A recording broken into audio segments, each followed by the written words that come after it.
When people harm Americans anywhere, we do what's necessary to see that justice is done. The people of Syria, whose story Jim Foley told, do not deserve to live under the shadow of a tyrant or terrorists. Well, that was President Obama on August 20th, speaking during his vacation about the murder of American journalist James Foley at the hands of ISIS terrorists. While he promised justice, he did not offer any kind of plan. He then left that speech and drove straight to the golf course. Over the next few weeks, another American, Steven Sotloff, was beheaded. More atrocities were committed, and the president's poll numbers began to plummet as support for a military intervention built right here in the United States. And last night, we heard a very different message, vowing to destroy and degrade these terrorists with a series of military actions. Joining us now to react in a Kelly File exclusive, Michael Foley, the brother of Jim Foley. Michael, thank you so much for being here with us tonight, and I appreciate it in particular on a day like this, 9/11, when you and your family have been directly affected by the war on terror that began 13 years ago today. I want to ask you, your brother... Yeah, no, thanks for having me. Your brother Jim went to Syria in an act of courage to cover the barbarism there and ultimately became a victim of it. The president last night vowed a military campaign, but my question to you is whether it came too late. Yeah, well, it certainly came too late for Jim. I just hope it's not too late for others. When you sat and listened to the president last night, talk about how a core principle of his presidency is if you threaten America, you will find no safe haven, and heard him outline his plan, what were your thoughts? It didn't sound like much of a plan to me. I mean, I understand why maybe certain details they don't go into, but I would have liked to have seen a little more involved strategy that includes a plan to institutionalize change there and stabilize the region. I know your family has been somewhat upset with how the administration handled Jim's case, obviously, and your family over the course of it. Absolutely. And I'm wondering whether you feel that that you were well supported, because I know that when we made the prisoner swap with the 5 Taliban generals for Bo Bergdahl, a man who was accused of being a deserter of the U.S. Army, the president came out and said the policy is no man left behind, and he expanded that even to civilians, saying no Americans unjustly detained should be left behind either, and wondering if you feel he and the administration did all they could to get Jim back.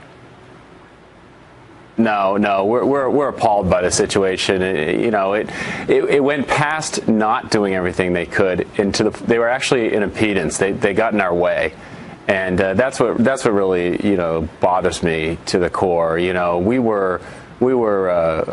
I was specifically threatened by the Department of State about raising funds towards ransom demands for my brother.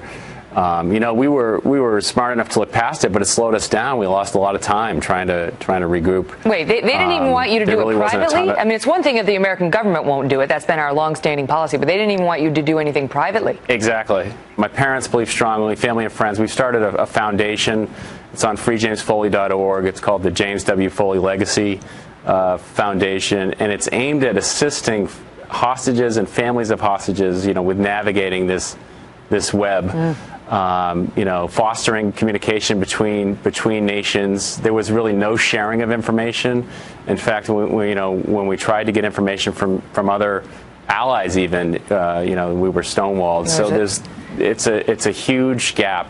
Michael, the whole country was so horrified by the video of what happened to Jim, and obviously no one more so than your family.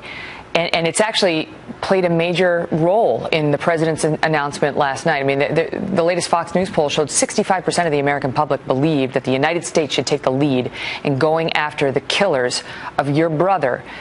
Did you watch the video? I did. I watched an unedited version of the video. I felt I had to. Jim's death means so much more than a catalyst for some of the U.S. action, but at least there is some comfort in that. It certainly was a kind of a seminal moment, and clearly, has pushed our administration to act. But The video just struck me to the core, that just the evil this group has. I just can't wrap my mind around that. Jim was such a good person. I wish I could even come close to his approach to life. He really cared about the disadvantaged his entire career, from teaching in inner city Phoenix to working with mothers towards their GEDs in Chicago, and all his work in the Middle East to bring light to the atrocities there. It was just a circumstance, an ending that I could have never imagined. You know, I know Pope Francis actually said that his death was an act of martyrdom, and his legacy that he leaves behind is that courage and that willingness to stand up in the face of barbarism and try to shine a light on it, which many journalists were too afraid to do. Michael, all the best to you and your family. Thank you so much for being here with us tonight. Thanks, Megan. Take care. He's such a sweet man. You know, he described himself as a proud American and said he didn't want to be negative. You know, he just wants the world to remember his brother. And he's obviously very concerned about our foreign policy today.